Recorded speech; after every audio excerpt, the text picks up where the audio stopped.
বিসমিল্লাহির রহমানির রহিম। আসসালামু আলাইকুম ওয়া রাহমাতুল্লাহ। প্রিয় শিক্ষার্থীরা, ওয়েলকাম টু মুমিনুরস টিচিং হোম। প্রিয় শিক্ষার্থীরা, এই ভিডিওটির মাধ্যমে আমরা তোমাদের নবম শ্রেণীর বিজ্ঞান বইয়ের ষষ্ঠ অধ্যায় পর্যায় সারণী, এই অধ্যায়ের 6.1 পর্যায় সারণীর ধারণা ও পটভূমি সম্পর্কে আলোচনা করব। এই ভিডিওটি মূলত আমরা তিনটি ভাগে ভাগ করব। প্রথম পর্বে আমরা 1/3 অংশ আলোচনা করব। তাই বাড়তি কথা না বাড়িয়ে চলে যাচ্ছি মূল ভিডিওর আলোচনায়। Audio Jungle.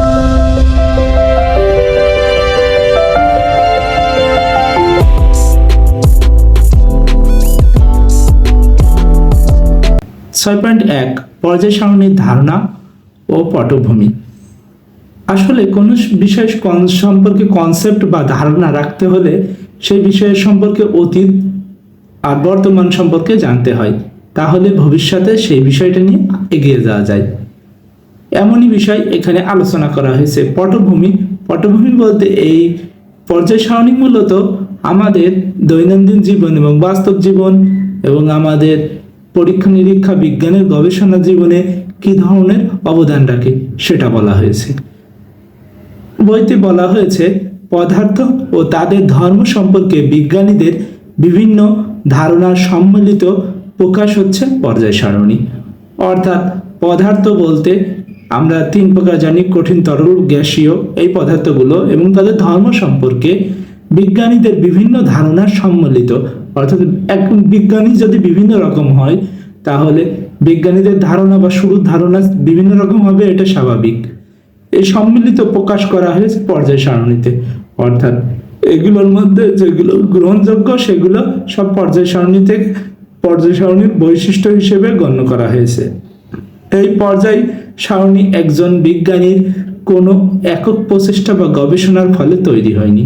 অর্থাৎ কারোর একটা আবিষ্কার না। পর্যায় সারণী অনেক বিজ্ঞানীদের অনেক অক্লান্ত পরিশ্রমে এটি হয়েছে। এটি অনেক বিজ্ঞানীর অনেক দিনের অক্লান্ত পরিশ্রম ও গবেষণার ফলে আধুনিক পর্যায় সারণীর রূপ নিয়েছে। নিচে এই আধুনিক পর্যায় সারণী তৈরি হওয়ার কয়েকটি গুরুত্বপূর্ণ প্রচেষ্টা সম্পর্কে আলোচনা করা হলো। অর্থাৎ বিভিন্ন বিজ্ঞানীরা যে কিভাবে এর পেছনে খেটেছে, পরিশ্রম করেছে, সেটা আমরা জানতে পারব। প্রথমে বলা হয়েছে 1989 সালে বিজ্ঞানী ল্যাভয়েশিয়ে।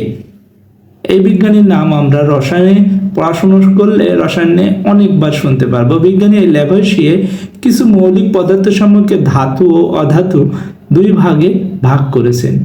অর্থাৎ আমরা জানি পদার্থ গঠন অনুসারে দুই প্রকার ধরা যায়, যেমন মৌলিক পদার্থ, যৌগিক পদার্থ, অন্য হিসেবে ধাতু এবং অধাতু ধরা যায়। এই মৌলের পদার্থগুলো হচ্ছে oxygen, nitrogen, hydrogen, phosphorus, mercury, zinc, sulphur ইত্যাদি। সুতরাং বিজ্ঞানী ল্যাভয়েশিয়ের সময় থেকে মৌলসমূহের আলাদা আলাদা ভাগে সাজানোর চেষ্টা করা হয়। এটা দেখো 1989 সালের দিকে, অর্থাৎ খুব বেশি পুরাতন না। এই আলাদা ভাগে ভাগ করার চিন্তা করা হয় যেন একই রকমের মৌলিক পদার্থগুলো একটি নির্দিষ্ট ভাগে থাকে।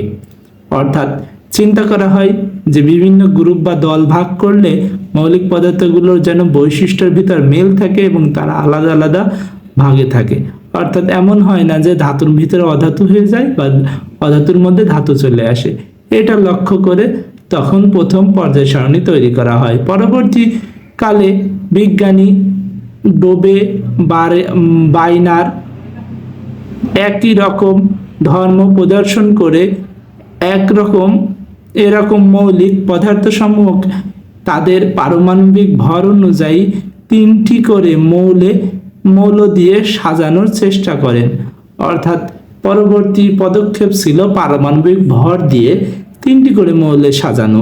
এক্ষেত্রে তিনি লক্ষ্য করেন যে দ্বিতীয় মৌলের পারমাণবিক ভর তৃতীয় মৌলের পারমাণবিক ভরের যোগফলের অর্ধেক বা তার কাছাকাছি হয়। যেটা আমরা জানি, যেমন হিলিয়ামের যদি আমরা বলি পারমাণবিক ভর হচ্ছে 4, হাইড্রোজেনের পারমাণবিক ভর হচ্ছে 1, এবং হচ্ছে কি আমরা যদি আমরা যদি কার্বনের বলি, কার্বনের 12, 6 দুগুণী 12, যেমন হিলিয়ামের 2 দুগুণী 4, এমন কায়দায় বলা হয়েছে। এখন এভাবে ক্লোরিন, ব্রোমিন, আয়োডিন কে প্রথম ত্রয়ী মৌল হিসেবে চিহ্নিত করা হয়। অর্থাৎ যে তিনটে পড়লাম, ক্লোরিন, ব্রোমিন, আয়োডিন, এগুলা আমাদের হ্যালোজেন গ্যাসের ভিতরে পড়ে বর্তমান অনুযায়ী। এরপর 1829 সাল পর্যন্ত যে সকল মৌল আবিষ্কৃত হয়েছে সেসব মৌলের জন্য ইংরেজি বিজ্ঞানী জন নিউল্যান্ড একটি সূত্র প্রদান করেন, যা নিউল্যান্ডের সূত্র নামে পরিচিত। অর্থাৎ এটা আরো পুরাতন সময়, 1829 সাল, যেটা অনেক আগে এখনের সময় থেকে, যে একটা সূত্র প্রদান করেন, নিউল্যান্ড অষ্টক সূত্র নামে পরিচিত। এই সূত্র অনুযায়ী একটি গুরুত্বপূর্ণ বিষয় লক্ষ্য করেন যে যখন মৌলসমূহের পারমাণবিক ভর কম থেকে বেশি অনুযায়ী সাজানো হয়, তখন এখানে একটি মৌলের ভৌত ও রাসায়নিক ধর্ম তার অষ্টম মৌলের ভৌত রাসায়নিক ধর্মের সঙ্গে মিল খুঁজে পাওয়া যায়। প্রিয় শিক্ষার্থীরা, এইভাবেই বিভিন্নজন বিজ্ঞানী বিভিন্ন রকম প্রচেষ্টা চালান পর্যায় সারণী তৈরি করার জন্য। এই ভিডিও মূলত এতটুকুই আলোচনা ছিল। পরবর্তী ভিডিওয়ে আমরা পরবর্তী অংশ নিয়ে আলোচনা করব। তোমরা সকলে ভালো থেকো, সুস্থ থেকো। তোমাদের সকলের জন্য শুভকামনা রইল। মন দিয়ে পড়াশোনা করো। আসসালামু আলাইকুম ওয়া রাহমাতুল্লাহি ওয়া বারাকাতুহু।